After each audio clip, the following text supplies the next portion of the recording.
Ala wis lah, ora usah salat-salatan, ora usah maca Quran. Nek pancen balung kere wae. Itu lho, malah tonggoku.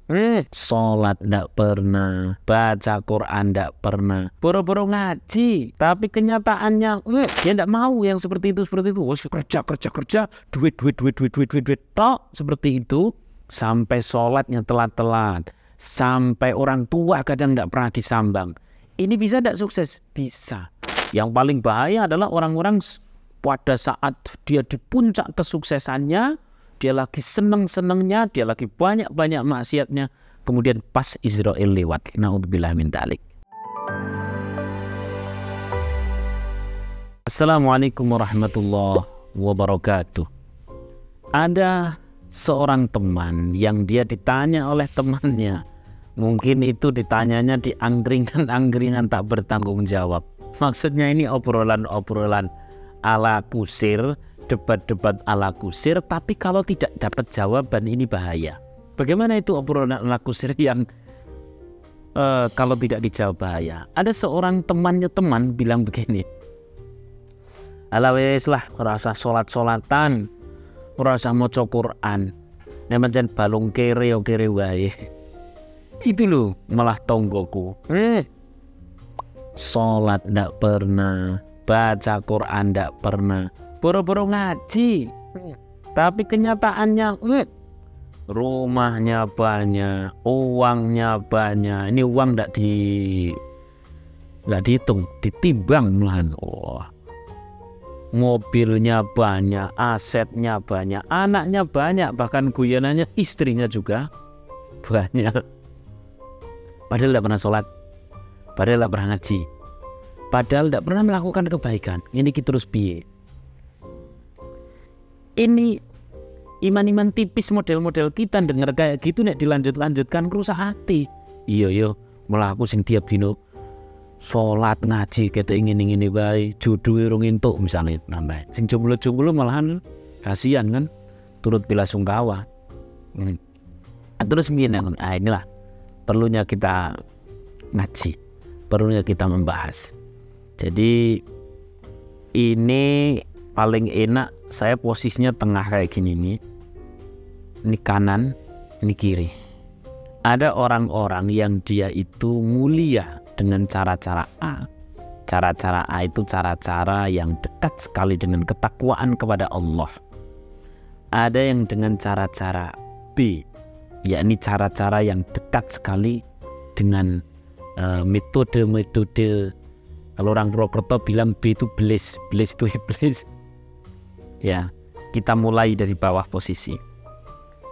Orang kalau dia itu sekalian menggunakan cara-cara iblis, cara-cara dosa dalam mencapai kesuksesan, dalam mencapai uang ya, bukan rezeki, harta dan sebagainya. Misalkan nih di bawah nih ada karyawan malsunuta, dapat duit tidak dapat, naik ini. Ada kemudian misalkan pengusaha, dia itu cara berusahanya seperti preman, dapat project nggak dapat uang nggak dapat. Ada pejabat dia korupsi, kaya nggak kaya, miliarder. Ada artis pasang susu, erus, centong, kendil, pasang IKB, laris. Pokoknya makin orang ekstrim mendekati ke cara-cara iblis, ternyata malah naik. Lihat surah An'am ayat 44. Falamma nasu ma dzukiru fatahna alim abwaaba kulli syai'. Ketika seseorang sekalian tidak mau diperingatkan oleh Allah, maka justru dibukakan pintu-pintu kesenangan. Maka ibarat ini HP, ini dinaikkan adalah untuk dijatuhkan lebih sakit. Namanya istidraj. Ini namanya cara B tadi, istidraj. Ini HP kalau saya naikkan 5 cm kemudian saya jatuhkan, bunyinya apa? Kalau 5 meter bunyi apa? Tar. Kalau 5 km B. Pilih konsumen. Nah, itu kan bunyinya keras banget. Alhasil, cara-cara B ini adalah cara-cara yang semakin jauh dari Allah, justru dibukakan pintu-pintu kesenangan duniawi. Tapi dibukakan, dinaikkan buat apa? buat dijatuhkan lebih seru, lebih heboh. Maka bersyukurlah siapa orang yang kemarin sempat punya mobil 2, punya mobil 3, lumayan sukses, tapi tidak pernah kenal masjid, tidak pernah kenal ulama, orang tahu ngaji, orang tahu sholawatan, lalu kemudian oleh Allah Subhanahu Wa Taala gulingkan, entah itu dengan bangkrut, entah itu dengan ketipu, habis itu terus kenal ngaji, kenal para gawagis, kenal para kiai, kenal sholawatan, ya alhamdulillah. Belum terlalu tinggi dibandingnya sudah kerasa, sudah jadi taubat, alhamdulillah. Ini cara B. Bahaya ini cara B. Yang paling bahaya adalah orang-orang pada saat dia di puncak kesuksesannya, dia lagi seneng-senengnya, dia lagi banyak-banyak maksiatnya, kemudian pas Israel lewat, naudzubillah min dzalik.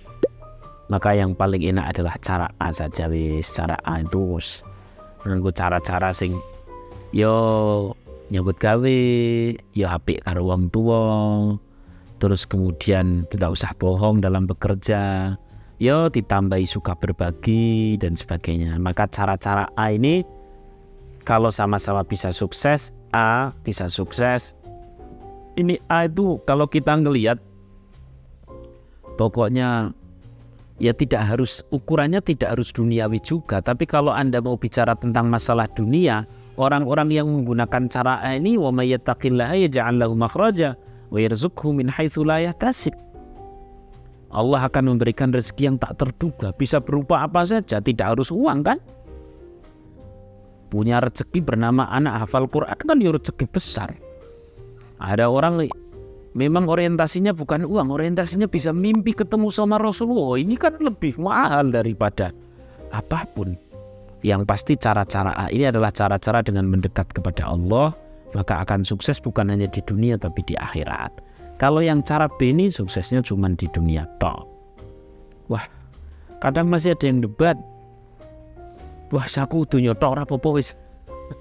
Begini Mas. Kalau nggak mau pakai surah An'am 44, pakai surah Toha. Bahasanya begini. Wa man a'rada 'an dzikri fa inna lahu ma'isyatan dhanka. Siapa orang tidak mau diperingatkan oleh Allah untuk menjadi orang yang baik, untuk menjadi orang yang taat, dekat dengan para ulama, sering datang ke pesantren, sering datang ke tempat pengajian, sering ngurus-ngurus TPQ dan sebagainya, dia tidak mau yang seperti itu. Kerja, duit tok, seperti itu, sampai sholatnya telat-telat, sampai orang tua kadang tidak pernah disambang. Ini bisa tidak sukses? Bisa. Tapi ingat, a'rada 'an dzikri fa inna lahu ma'isyatan dhanka. Orang tersebut itu dia sejatinya dibikin sempit. Walaupun dohirnya kayaknya gurih. Ini kalau lihat tafsirnya ayat ini, sebagian ahli tafsir mengatakan orang yang dia mencari kesuksesan dunia dengan jauh dari ketakwaan, maka dia suksesnya itu hanya di zahir saja. Ini persis seperti sesuatu yang keluar dari ini, yang dari jalan belakang itu namanya apa toh? Sing alus. Ya, katakan mosok meh ngomong tai kan ya jelas kadung wis. Paman gitu. Itulah ya, pokoknya yang keluar dari itu, terus kemudian ditepungi sehingga orang lain tuh kayaknya ngelihat pisang goreng crispy. Bagi yang ngelihat tuh, orang pokoknya dia mencari dunia tapi dengan cara-cara tidak benar. Dia tidak mau diingatkan oleh Allah dengan cara-cara yang baik. Dia tidak mau diingatkan dengan untuk ibadah. Dia pokoknya sholat saja kocar kacir dan sebagainya. Dunia bisa melegedu, bisa besar, tapi hanya di luar dok. Orang lain yang ngelihat kayaknya ngelihat pisang goreng crispy, tapi jerone mau apa? Lah kowe. Gini bahasa para ahli tafsir. Sehingga orang yang mencari kesuksesan dunia tapi dia melalaikan ibadah, maka dia hanya akan dibikin sukses secara zahir, tapi dalamnya dia kacau kropos luar biasa. Sebagai bukti, saya pernah minta izin kepada seseorang yang datang ke pondok kami. Dia itu Masya Allah datang, mobilnya luar biasa, beling-beling. Saya yakin ini mobil di atas 1 miliar lebih, mungkin pokoknya mahal. Datang bersama keluarganya, habis itu dia pulang WA. Saat tadi itu saya mau curhat tapi kok ada keluarga. Lah gimana? Dia bilang, saya tuh cuman mau tanya hukum bunuh diri itu gimana. Orang kaya raya seperti itu tanya hukum bunuh diri itu kira-kira orang seneng atau orang mumet? Kan orang mumet. Ketika saya tanya gimana cara kerjanya, ternyata memang begitu dia cara kerjanya. Jauh sekali dari ibadah. Maka hanya dibikin sukses luarnya saja. Ternyata dalamnya itu gamang, galau, kropos, tidak remes-remes oleh Allah Subhanahu wa Ta'ala.